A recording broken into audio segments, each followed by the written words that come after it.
I'm so excited we're here. And just want to start and introduce you. Yeah. Hi, welcome to Be Wild Woman and to Getting Naked. Mentally and emotionally more so than physically, though. Yes, and I think it's appropriate right now because we've just went through a whole little internet snafu, and so there's nothing more transparent than, well, okay, let's work with what technology is doing. Yeah, but it's just amazing that we can actually chat from opposite ends of the world. It's yeah, such a gift. Well, what I'd like to do is introduce you. Since you're on screen right now, then. Your relationship. I'm so excited, and self-love therapist, helping people to develop a relationship with themselves. And the author of 2 books, and you run a school called Getting Naked, which is talking about stripping off the layers of conditioning so that people can enjoy their lives more, happiness, and have more pleasure in their lives. So I'm excited that we're having this conversation across the globe. We discovered each other through the internet. So yeah. It really is a small world when you connected in such a a global way. Yeah. So could you welcome and tell us a little bit Thank you. about what brings you here today? Wow. It's interesting because every person that I've met that has done this, that does this sort of work and is developing their relationship with themselves, they all have their own healing journeys. And obviously I'd love to hear more about yours as we go on as well. But mine started in my early 20s. So I was diagnosed with severe clinical depression. And it was after becoming a risk to myself and almost being put in a mental home due to frequent suicide attempts that I started my journey into myself. And so I explored many different modalities. I experimented with all sorts of remedies and concepts and finally got off my meds, cured myself of depression.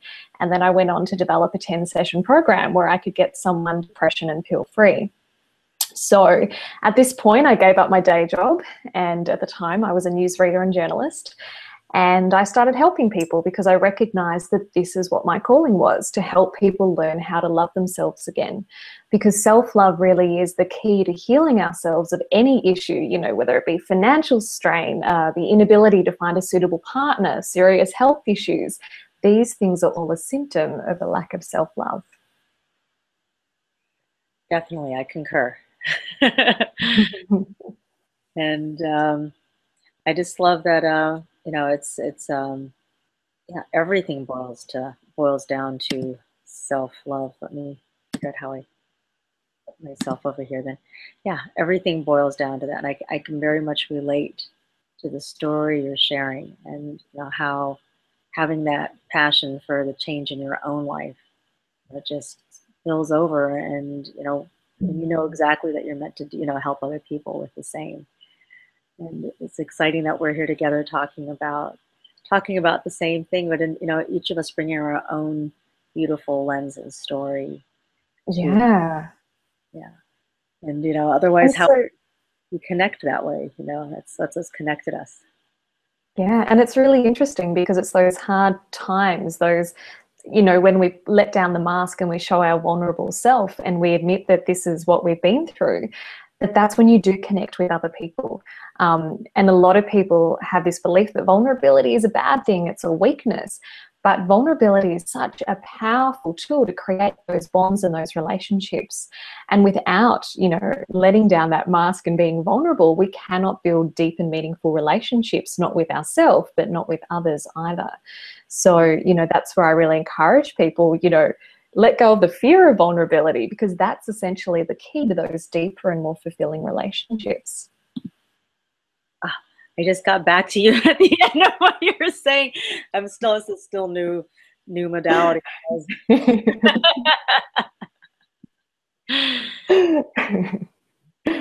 So I'd love to hear more about, what started your journey into self. Well, it's similar in that it was, and our pleasure. We're both talking about things that are super pleasurable, but what brought us there is, the not being there. For me, I'd say it started when I was really little, and I had to trace it back, because I had lost my brother when I was 3. He had drowned when I was 3, and so I spent a lot of my childhood, sad and depressed, missing him, and also come out of a family that had a lot of trauma from being in the war in Berlin. And my dad was born 2 days after the Russians took Berlin. So, and my grandfather was away at war. So a lot of it came out of the growing up with trauma, growing up not in my body at all, and a long journey of trying to figure out, well, what do I do? Going through studying psychology, having my son and being terrified of it, going, oh my gosh, I'm not ready. I don't want to also be kind of upset, and how do I not be like this with my son? And so it was the trial and error of, I'm a parent and I want to not be overwhelmed, not be angry, not be depressed, be able to be really present for him, and not, going through obsessing about other people or feeling terrible about myself. So, these were things that drove me of like, how am I going to show up for him? So I studied every and anything I could find, and I thought at the beginning, it was like when I was little, was I'm going to save the world and help people, when really who needed to be helped was me. And, so it was a long journey. I didn't know that I needed to be home in my body, which is what I'm sharing with people. I didn't know that that was what I needed. I, studied every kind of psychological thing, got my degree in psychology, went through all the kind of mental ways of doing things. And it wasn't until I got home into my body, doing a lot of somatic work, working with the chakras. And it was like this, whoa, I'm in here. Oh, this is my little tattoo. Oh, beautiful. It's not a permanent one, but it's jewelry that I could wear, that I wouldn't go anywhere, and I could get to, dance on the dance floor and not worry about it. Dance is one of the things that has helped me to come home into my body. Awesome. I won't show you my tattoo because it's in a place that is a little more revealing. Yeah, well, this won't stay here long. It's just one of those. I get to change it and wear something else if I want to. I love it. But yeah, that's the central piece of the work, is like, you have to be at home in your body, in order to really live your life. And, the only, all these things that I've been trying to solve out there, I found that I had to come home in here in order to shift things. And, once I felt home, once I felt safe, things started to shift. And so that's where similarly I started to develop, all the different things I learned, is trying to put them together into what would have, the things that I didn't have when I did it. When I did piece everything together, having a program that supports people and helps people to feel safe, well, women primarily, to feel safe at home in their bodies, and for it to be easeful, and for them to have support in developing practices that they can use with ease, and that they can start trusting their body and enjoying their life. So that's lovely. So I suppose if someone wanted to start that journey into getting comfy in their body, to come home to themselves, what would you suggest? Well, first thing is safety. You don't want to come home to all those things that you've been ignoring and avoiding and working really hard not to be present with. And, just like, whoa, here's all this stuff. So first is creating a loving, safe space for it.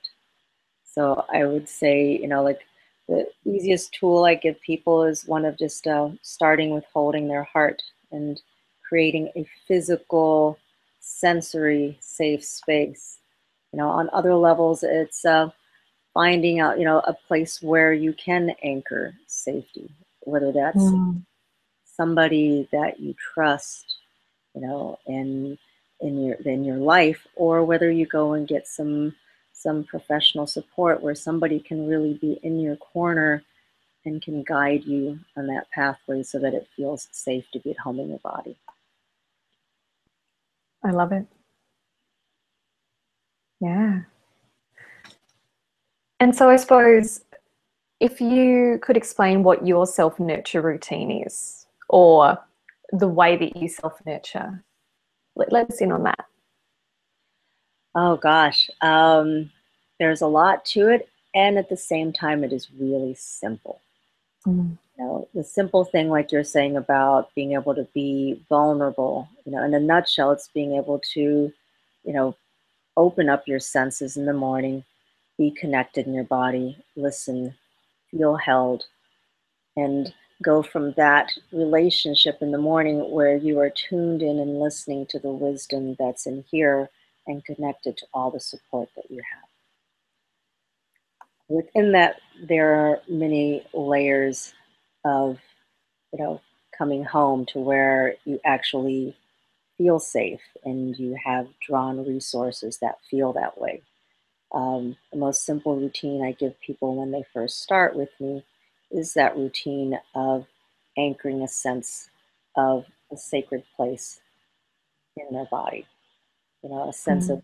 where is a baby? Where are you going to learn that being vulnerable is a safe thing? You know, it would start with, you know, when you're a baby and you're held and nurtured, and when you cry, when you, it's all felt like this is good and it's safe and wonderful to feel. So I find that putting that in the morning routine, in some simple practices of bringing your hand to your heart. And the first thing we can do is, you know, we could all do this right here, of taking a moment to just take a breath and let all of your attention be here the way it would be on a precious little baby. Right? That right in itself is a precious practice of stopping for a moment, feeling, and inviting a loving space here for yourself. And beginning to feel your body here. And everything else that I do layers on top of that. So in the Mm. morning, when I wake up, I'm listening, I'm tuning in with my senses, I'm drawing energy in through the energy practices I have and the energy healing work. And I check in with my little ones, with these parts of me, and invite all my senses to open. I do a check through, and then I do a practice that incorporates yoga, incorporates stretching, incorporates movement and dance, and creativity, also some art and journaling. And that sets my whole day to be, Beautiful. yeah. It's so important to give ourselves permission to play, because when we don't play, when we don't connect with that inner child, then we do start to go into the struggle, to the pain, to the life becomes chaotic, and we start operating pretty much like a robot. And I see this a lot. People are busy, busy, busy, go, go, go. I don't have time for myself. But if you don't have time for yourself, then essentially you don't have time to live an amazing life, because you are the center of your world. And the only way that you're actually going to start living a really fulfilling, happily right now is if you actually start coming home to yourself and connecting with yourself and listening to that inner voice, because we all have the answers. We are our own healer. We are our own guru, our own teacher, our own therapist, if you like. But we need to actually listen. And the only way that we can actually listen is to stop and be still and to feel into ourselves, because only then can that voice be heard. And if we fill it up with distractions and TV and running around and so-called obligations, then we're taking ourselves away from ourselves and essentially abandoning ourselves. That's what I call it, because we're leaving who we truly are at our core. Mm-hmm. Now, the thing is, a lot of us, we've been, you know, we abandon ourselves because inadvertently we already were, you know. So a lot of us are, you know, we're in a society where it has not been valued for us to Mm. be home. It's more about the brain running things. And, you know, it hasn't been, the brain hasn't had the benefit always of being connected to the body to know that is a wonderful place. You know, there's, I can't remember, there was therapist that said, as as we are to our body, so was our mother, so were our parents to us. And so we internalize a lot of what we've been given. So on one hand, we could say, just care about your body, you should just love yourself. This is so simple. But, we're undoing lots and lots of going against the grain of all the programming of what we've already been taught to do. So, what I like to share with people is the safety is really the key. Instead of saying that, you should buck up and be strong, but like you're talking about the vulnerability, the strength is to be able to, unpack what safety is. So a lot of times the beginning, the first thing is, just looking at what is safety. Because if we look at it, we're also going to look at how all the trauma that comes up around it, that we're not safe, that, all the things that have happened. So it's unpacking that in a really safe place and starting to build a place of safety. So this precious little one that we want to let play first has a place to be with everything that's gone on first. And for that, we need a safe place. That part of us needs a safe place. And if we don't have an anchoring for ourselves, it's too much. Then we want to just pack it all back in. So Yeah. yeah. I'd like to hear also some of, because you're nodding over there, and I know that you probably, going through self-love, you went through a lot of these challenges too. So in your work, what was both in your personal journey, like what helped you shift things, and what from there are you excited about sharing with others? Sure. Yeah, it was interesting because when I was journeying out of depression, I did try different counselors, different therapists, different psychologists, and nothing seemed to get to the root cause of what was going on. We were able to sort of manage it, but we weren't actually able to clear it out.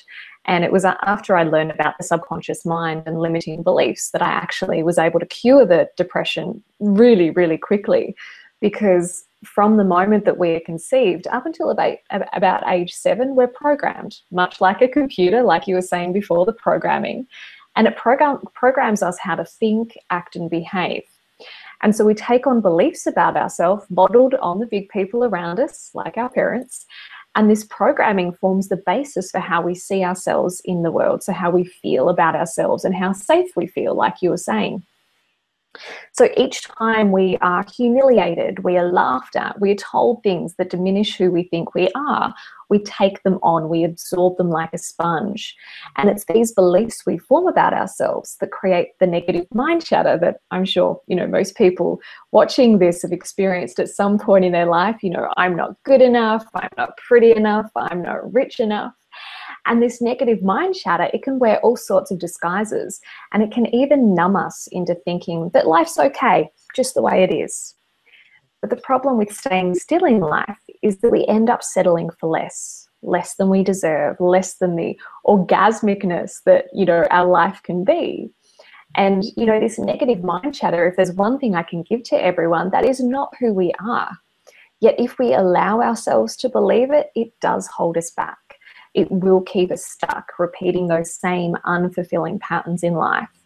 And it's this negative mind chatter that stops us from essentially loving ourselves, from having that self-love.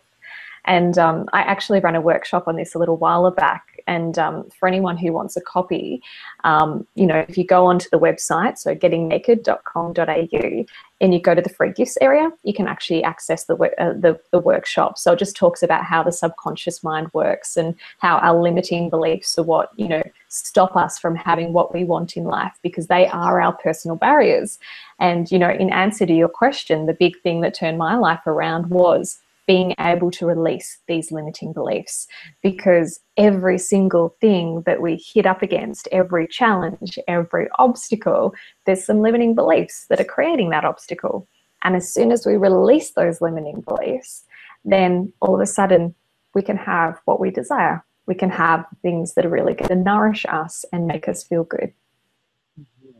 And what is your favorite way to release beliefs when they, for you when you notice a limiting belief? What do you like to do with that? Yeah. So generally I jot it down. So if I don't have time in the moment, if I'm out and about to actually release it in that moment, I'll just jot it down.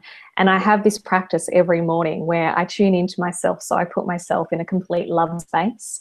And then from there, I tune into, okay, what are the insights that I need? And then what are the limiting beliefs that are holding me back? And if I have noticed a limiting belief, that I've jotted down, well, then I'll go through and release that. And that involves a technique of traveling back to the root cause of when it was installed in me.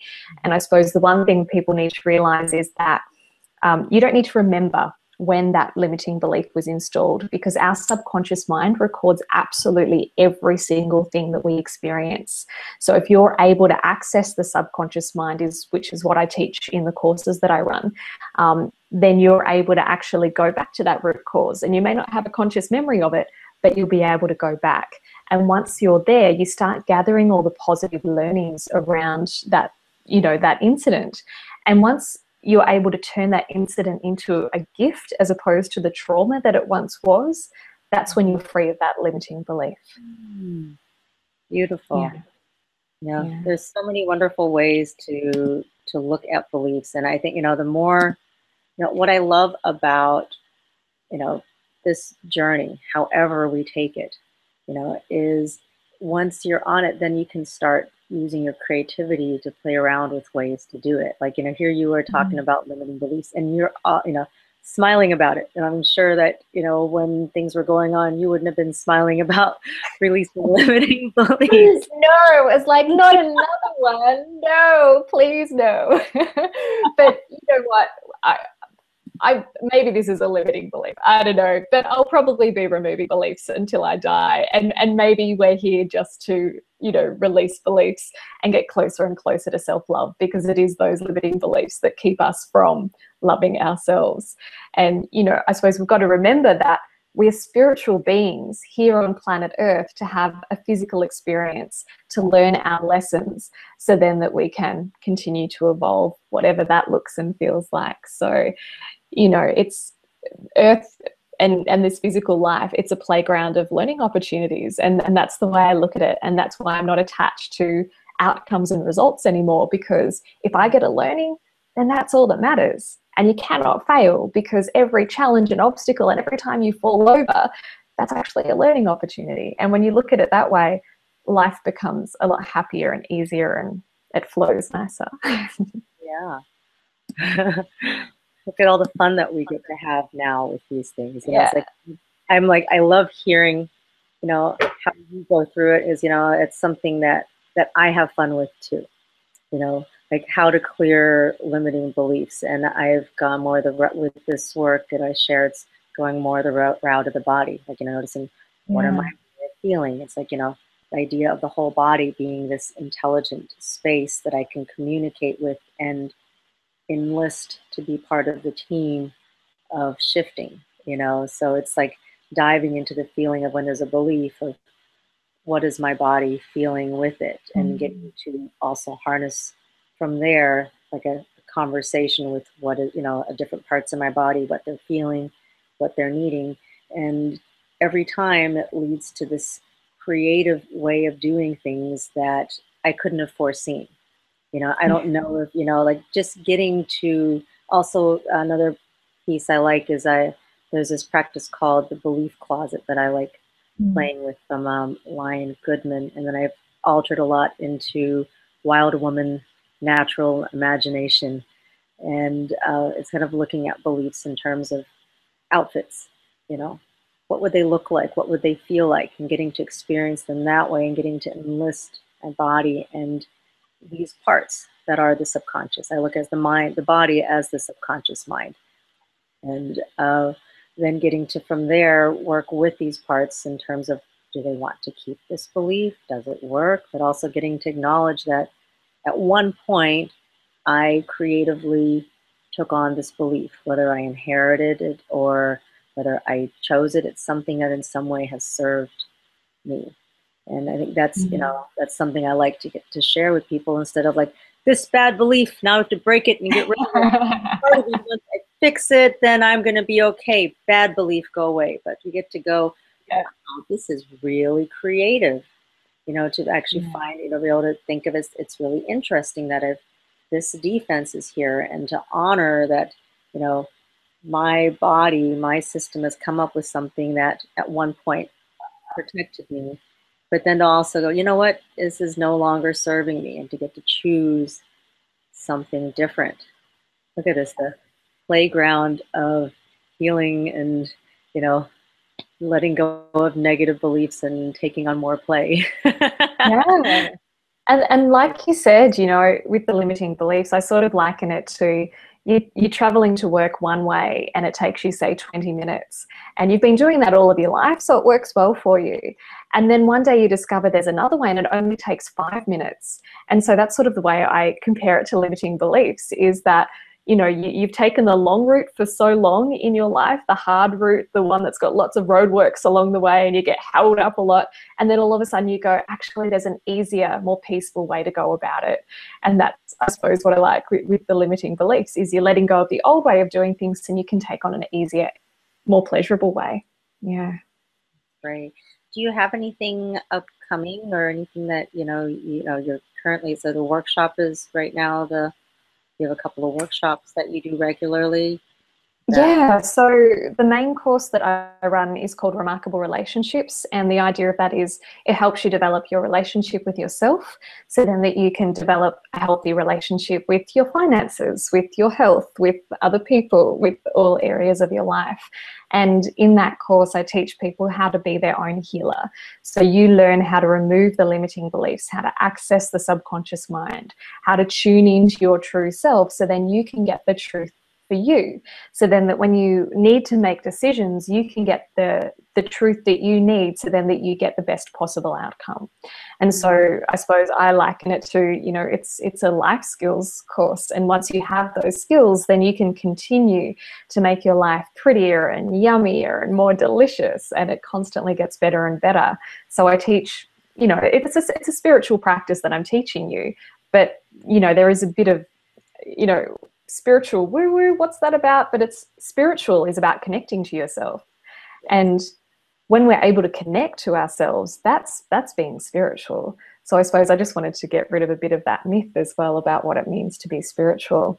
But yeah, just to have that practice where you can get your own answers, you can heal your own body. When you have some sort of ache or pain or something going on, you can feel into it and listen to what that body is trying to tell you. Like you were saying, the body has its own intelligence. And if we feel into that, then it can deliver us great messages.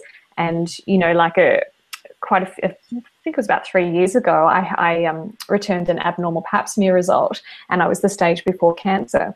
And so the doctors wanted to operate because I was a high-risk case. And I said no. And I took 3 to 4 months, and I used these techniques, and I completely cleared that area, so that when I went back to the gynecologist, he's like, oh my God, it's a miracle, it's gone. And, for me, it's like, no, it's not a miracle. I put in a lot of, clearing work into that. But that's what we're capable of if we have that connection to our body and to our true self. Yeah. We're definitely capable of, we are miracles. Yeah. It's like widening the definition of miracle. Like he's thinking of it as some miracle that nobody has anything to do with, but it is the miracle of our healing. Yeah, and we can experience those miracles every day, and we can continue to, feel deeper into ourselves and open ourselves up to more pleasure, more happiness, more love. Yeah, it's a never-ending journey into this amazing, yummy life. And how about you? What have you got coming up over there? Over here, well, I do, for anybody that's here and local, I do a live full moon and a new moon. So it's realigning with our cycles as women. So it's a playground where we can practice. So a lot of my private clients and people that have worked with me, and, just it's a place to take that journey of what is it like to be at home in your body, be at home with the feminine, and have a personal relationship. Here's the woo-woo part of it with Wild Woman. And you can think of Wild Woman as, I think of her as the sacred, as the divine, as the goddess, but in feminine form, as nature herself. But it's also you can look at it as an archetype, so it's an archetype of being in tune with that feminine healing energy. And so I have the monthly events, and otherwise women work with me one-on-one. And so it's taking a journey into, like an in-depth journey into what I call the wild, reclaiming yourself as wild, your own feminine nature, unlocking what, patriarchy has told us about who we can be, what we can be, but starting with the sanctuary of the safety and being at home in your body. So it's a step-by-step tailored to each woman, the journey of having an intimate personal relationship with themselves and with the sacred. So it becomes their own spirituality. It's not, it's a template that I'm sharing, and a guiding into it through intuitive work, a lot of energy healing, somatic, but it's also a lot of practical, like you said, of what getting to know your body, and also what I call the WBBC, I call the Wild Body Broadcasting Corporation. So it's tuning out of NBC and mom and whoever else in school and whatever other news there is, but tuning into this really amazing broadcasting system. So I love that. That's a really great way of describing it. That's brilliant.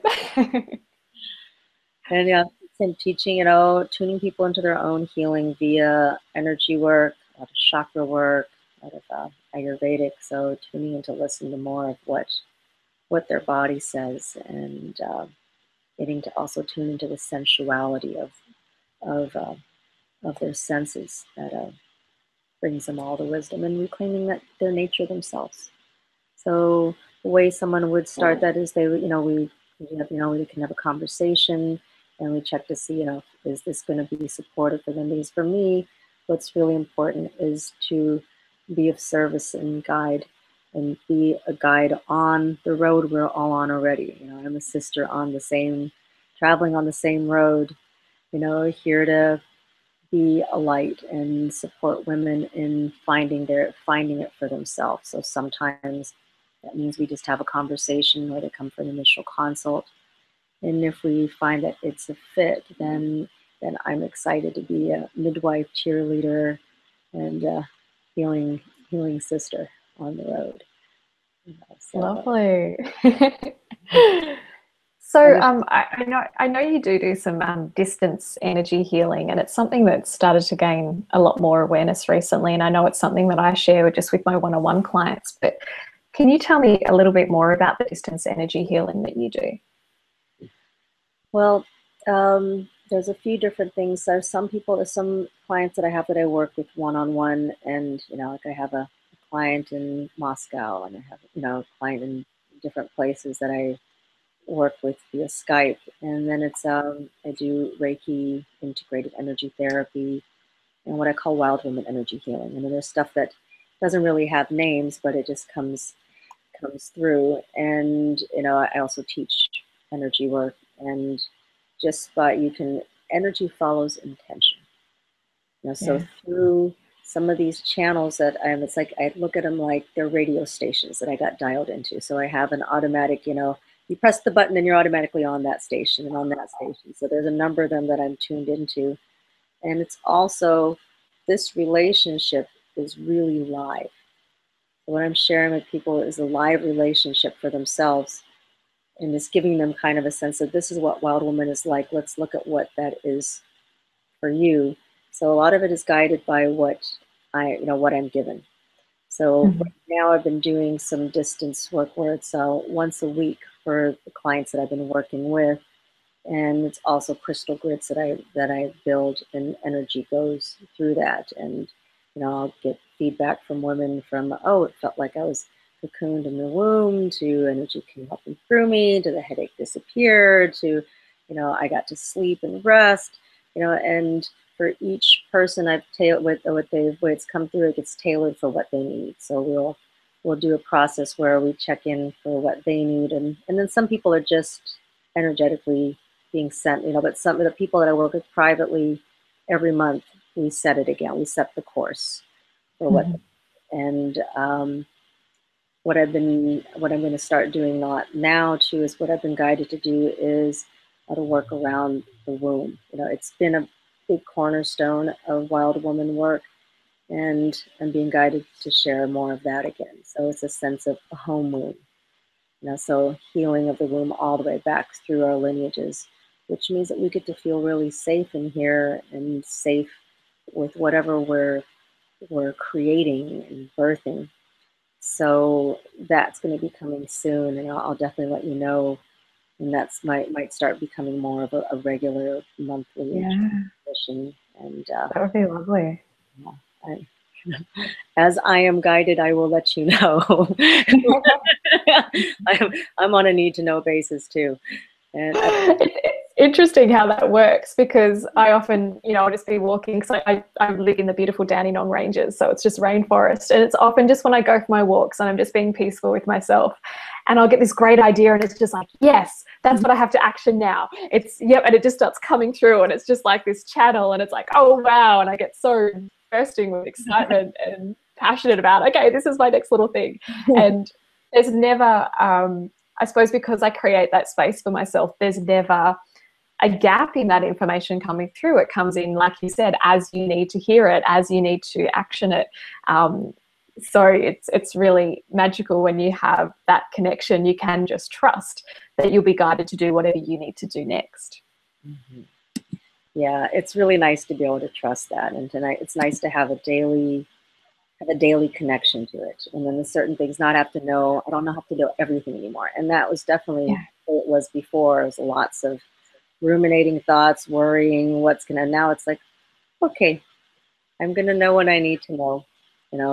I can trust. It's like more and more getting to trust what's there, and I did there's a video that's gonna be coming up with a client of mine that has just blossomed as an artist, that before just had all of her artwork to herself, and now is, it's all of a sudden out there in massive amounts, just, and her talking about how the big shift for her was in learning to be able to trust herself, and how much more she's getting to enjoy her life when she can just trust it and let things flow through, and have artwork that isn't about what she's thinking in her head, but just trusting what comes through. And when I hear that, I'm like, yes, that's exactly, there it is.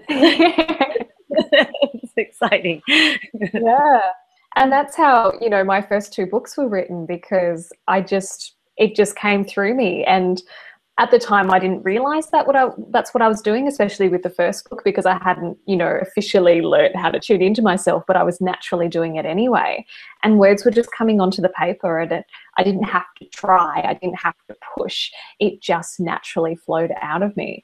And, that is, I suppose, what life is meant to be like, is that things are just meant to flow. And if you feel that you are trying to push, or you're trying to make things happen, and it's a lot of hard work, it's because that connection to your true self, that inner voice, it's not as strong as it could be. And if you start, creating that space to listen to yourself, then that's when you're actually going to start, life's going to get easier, and you're not going to have to push anymore. It'll just start to flow.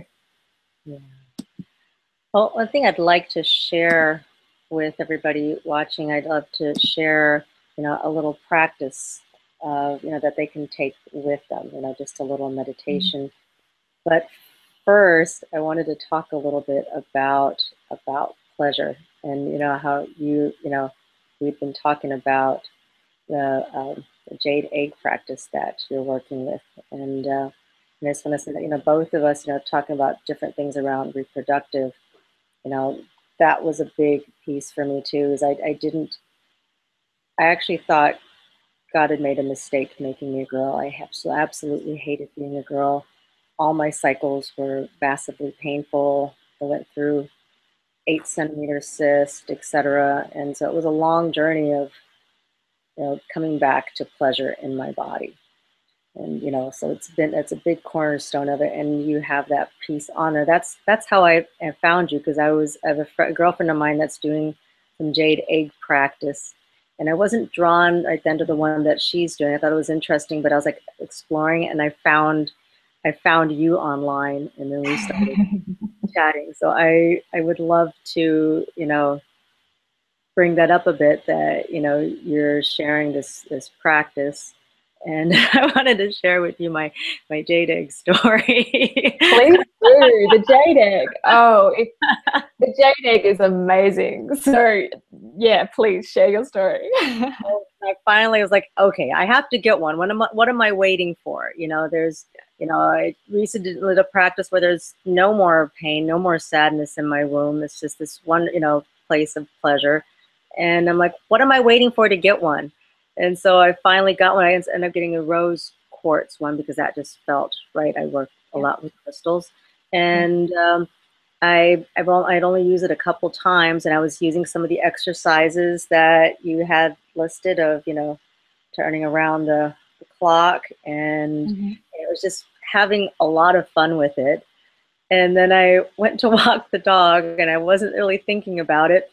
And so I'm running down the street with her, and then I do the sudden stop because there are people, and then all of a sudden I feel it start to move, and I'm in this very conservative Jewish neighborhood. And I'm like, what do I do now? And so I'm putting my hand down there, and I'm like going, oh God. And then I just kind of walk really, really slowly till I kind of take it and slide it up and out, and go inside. So there's my I ended up sharing it in a group, and I got to entertain all my girlfriends with that story.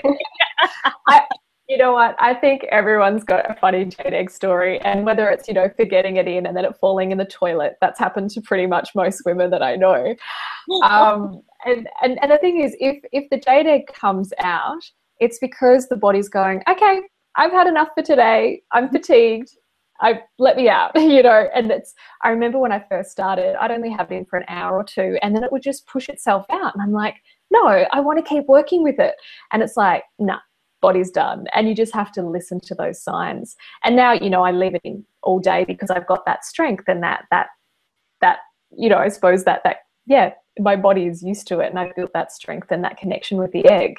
But you really need to listen to your body, and the jade egg is one amazing way to get you listening to your body. And there are so many benefits for the jade egg, whether it be infertility issues, whether it be cervical issues like I had, because I did use the jade egg during my recovery as well. An inability to get wet if you're having trouble lubricating, really great for women that are going through menopause. Oh gosh, there are so many benefits, but pretty much any sexual health problem for a woman. Incontinence, that's another great one. If you have given birth, you can experience a lot of damaged nerve endings and lose your libido, and the jade egg helps restore all of those. And very quickly, like within a couple of weeks, most women feel, the changes starting to happen.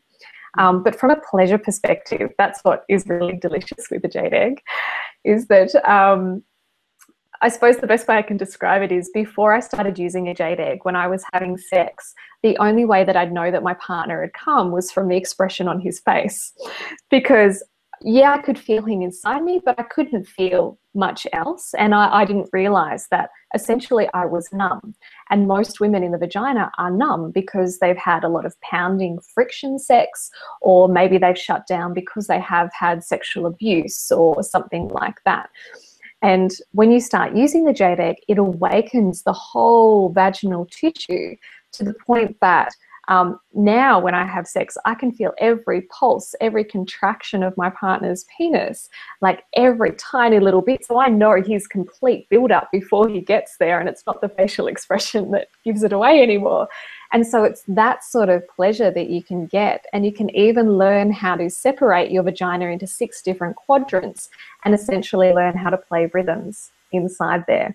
And so when you have that sort of dexterity and that sort of sentience, then you're open to having those deeper G-spot orgasms and the full body cervical orgasms. And there's just so much juicy pleasure in there once you awaken your sleeping beauty.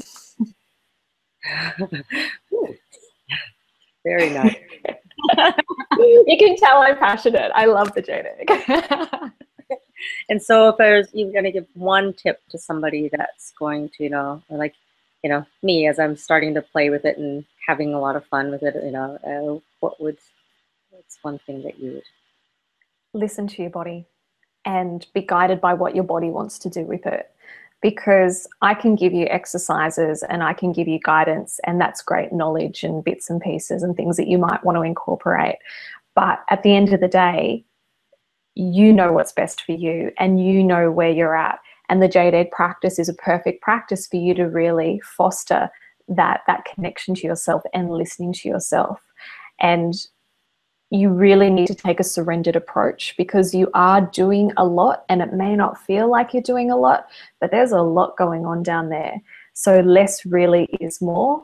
And even just resting in between doing different exercises and allowing that transformation to integrate, that's really important too. So take a surrendered approach and listen to yourself. That would be my advice. Beautiful. Yeah.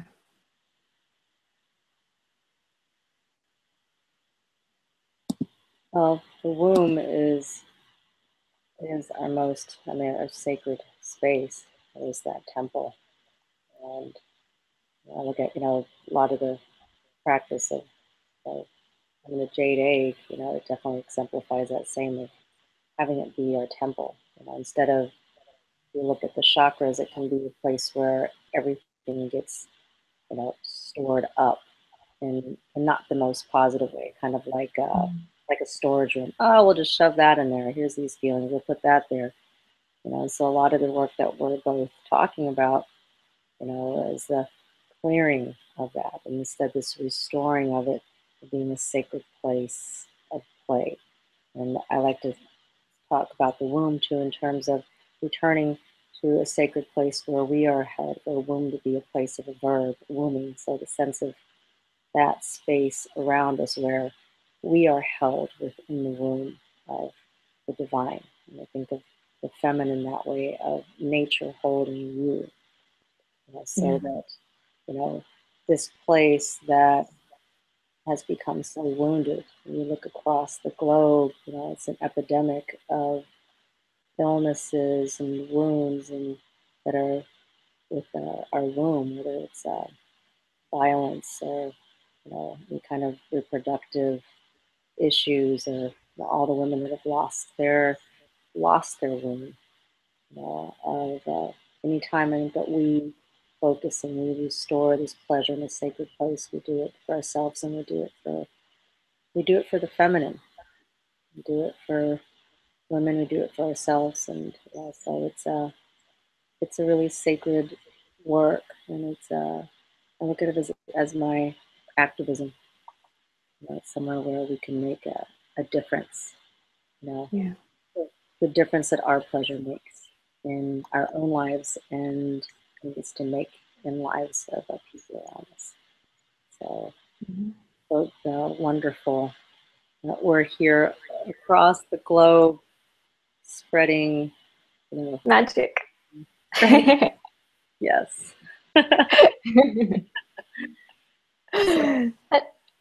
Go ahead.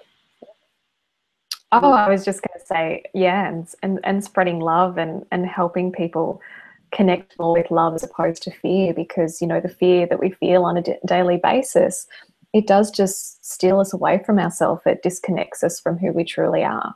And when we're in fear, we make bad choices, we procrastinate, we struggle, we don't feel pleasure. And as a result, we end up wasting this precious gift called life. Yet when we choose to be with ourselves and experience love, everything changes instantly. Like a prince kissing his Snow White, we get our life back. We feel connected, life flows with ease, and we have the honor of starring in our very own love story. And so I suppose the only real obligation we have in life is to love ourselves. And the best way that we can love ourselves is to stop and to be with ourselves. And like I always like to say, to date yourself, treat yourself like you're in a relationship with you, and take yourself on dates and get to know yourself. Beautiful. So I'm going to share a little bit of a love practice then. And Thinking of dating yourself and loving yourself means also allowing yourself to be loved. Yeah. Very simple, but it can be really challenging to allow that, especially when there's those beliefs that say you can't, but the best way to start clearing them is when we have a loving, self-loving practice. As those things come up, we can start clearing them. Yeah. So it's perfectly normal for these things to come up when you are doing the practice. In fact, that's the best way to bring them up and start clearing them and just practicing it. So I'm going to invite you from wherever you are to join in this practice. And it may be that you do this with me, or it may be that you just listen to my voice and you feel the presence of us here with you and cheering you on with love. I invite you to bring your attention to your heart. Bring your attention here to your breath. Breath that accompanies you at all times. Maybe that you allow your eyes to close, but better to listen and feel within. I invite you to awaken your senses, to notice with all of your senses what you're aware of. The sound of my voice, the sounds in the room, the sense, the images that are there on the inside. Breathing in through your nose, and exhaling out through your mouth. I invite you to feel the weight of your bones here. Feel the earth underneath you. I'd like you to envision, imagine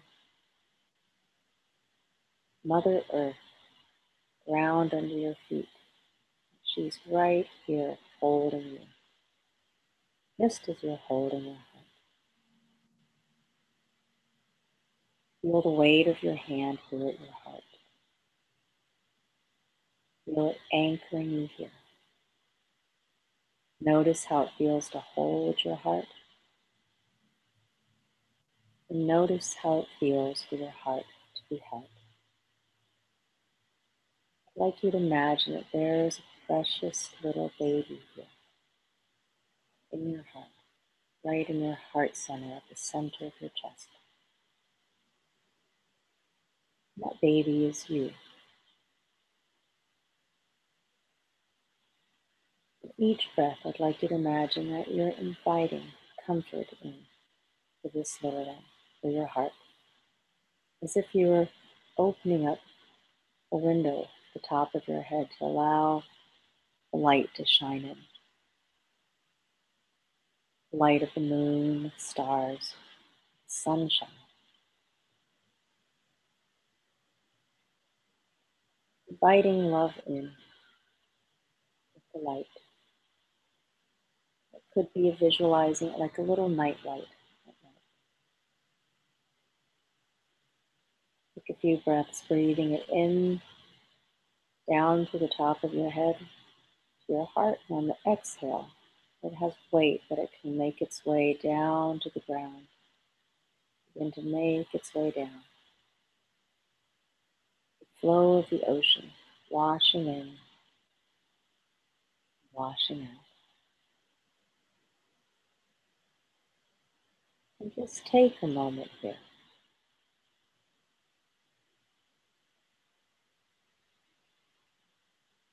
Just here with your breath, inviting love in, inviting it to pour down, through, and out.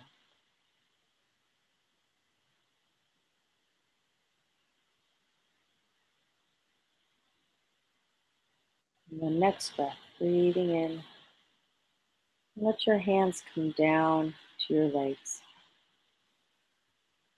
Your palms are pressing into your thighs. Feel the weight of your hands here, grounding you here. See if you can anchor this love, this invitation to love, and anchor it here. And with this, we invite all the energy of the sacred, all the energy of nature, the divine here. Anchor you into love, to celebrate you on your journey home to love. Take a breath in, let it out with a sigh. Ah. One more. Taking a breath in. Exhale, gently press into your hands and feet. Ah. The next one, opening your eyes. Feeling yourself here, and the final sigh. I'm sending loving energy out to you that you can maybe visualize as if it were a window opening and the heavens pouring through. And this window pours through each of us. It may be that you begin to notice it today or sometime soon begin to consider this flow of love that comes through and can shine out from you, from your home.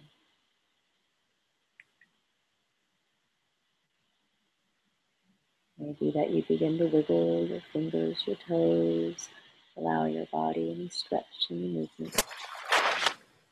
Dance of being here now. Thank you. That was lovely. That's something simple you could, even if you could do that at any point in your day. I like to, the best place to put is in the morning so that you get into this wonderful vehicle in the morning. Even if you hold your heart and take 3 breaths, this begins to bring your attention home.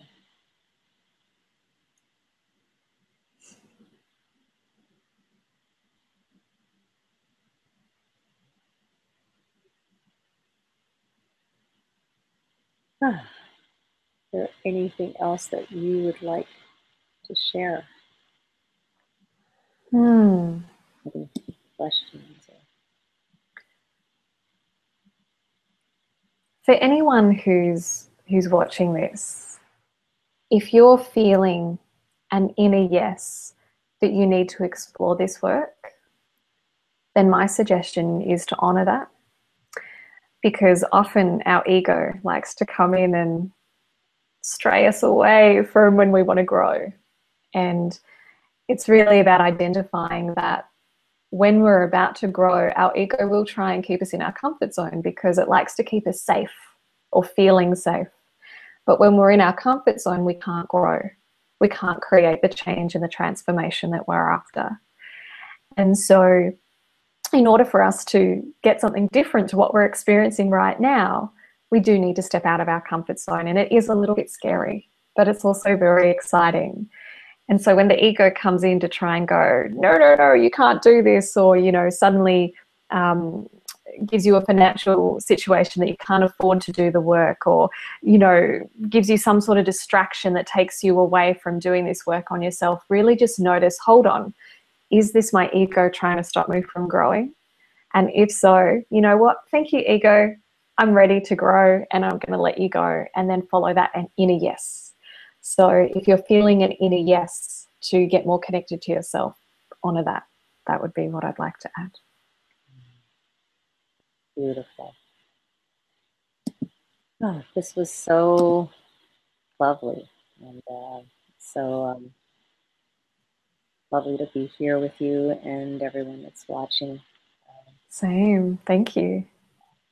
My final invitation too is, if you're feeling scared, or your stuff is up and you would like to have more safety, you're feeling a calling, don't hesitate to reach out, and know that these are places here where what you're feeling, what you're thinking is going to be honored.